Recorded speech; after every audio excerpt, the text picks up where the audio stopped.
आज प्रधानमंत्री नरेंद्र मोदी भी पश्चिम बंगाल जाने से पहले बिहार में थे। गया जी में उन्होंने आज की पहली रैली की। अब ये सवाल आपके मन में भी होगा कि क्या ये संयोग था कि पीएम और राहुल गांधी एक ही दिन बिहार में थे और राहुल जब एक मुस्लिम धर्मस्थल में पहुंचे तो पीएम मोदी सनातन के पवित्र नगर गया जी में थे। मित्रों, हमने पहले ही कहा था, हर स्थान का महत्व होता है। गया जी की भी विशेष महत्व है। गया जी में सनातन धर्मी अपने पितरों का पिंडदान करते हैं। मान्यता है कि जिस व्यक्ति का पिंडदान गया जी में होता है उसकी आत्मा को निश्चित तौर पर मोक्ष मिलता है। विष्णु पुराण में कहा गया है कि गया जी में पिंडदान से पितरों को संसार से मुक्ति मिलती है।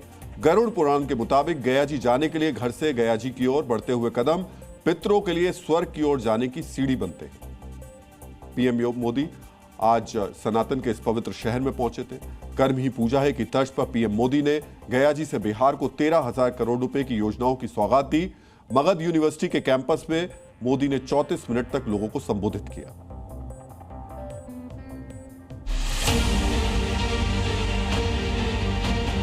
हम हर घुसपैठियों को देश से बाहर करके ही रहेंगे। कांग्रेस और आरजेडी जैसे दल बिहार के लोगों का हक छीनकर घुसपैठियों को देना चाहते हैं। ये आरजेडी और कांग्रेस वाले कोई बेल पर बाहर है, कोई रेल के खेल में अदालत के चक्कर लगा रहा है और जो जमानत पे बाहर घूम रहे हैं, ये आज इस कानून का विरोध कर रहे हैं। लाल सेल वालों ने पूरे बिहार के भविष्य को अंधेरे में धकेल दिया था। न शिक्षा थी, न रोजगार था। बिहार की कितनी पीढ़ियों को इन लोगों ने बिहार से पलायन के लिए मजबूर कर दिया। घुसपैठ, भ्रष्टाचार, रोजगार, कानून व्यवस्था, पीएम के भाषण का मन वाक्य यही है। यानी सनातन के पवित्र धाम से पीएम का फोकस कर्मयोग पर था। उनके भाषण के केंद्र में सरकार का कामकाज और विकास। मित्रों, हम फिर वहीं लौटते हैं जहां से हमने विश्लेषण की शुरुआत की थी। गया जी में पीएम मोदी और मस्जिद परिसर में राहुल गांधी। एक ही दिन, करीब करीब एक ही समय, 194 किलोमीटर की दूरी।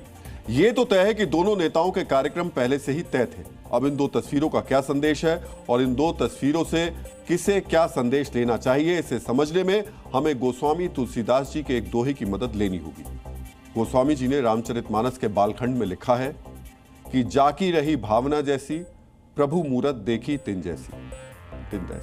तो इन तस्वीरों को देखकर राजनीतिक शास्त्र के जानकार कह सकते हैं दो नेता अपने चुनावी अभियान को आगे बढ़ा रहे हैं। समाजशास्त्र के जानकार कह सकते हैं कि दो अलग अलग समाज के साथ दो बड़े नेता खड़े दिखाई दे रहे हैं। और वोट शास्त्र के जानकार कह सकते हैं कि खास वोट बैंक को साधने की कोशिश हो रही है।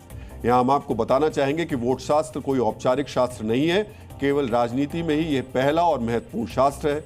बिहार में विधानसभा चुनाव होने हैं, इसलिए बिहार की हर राजनीतिक घटना को इसी शास्त्र के नजरिए से देखा जा रहा है।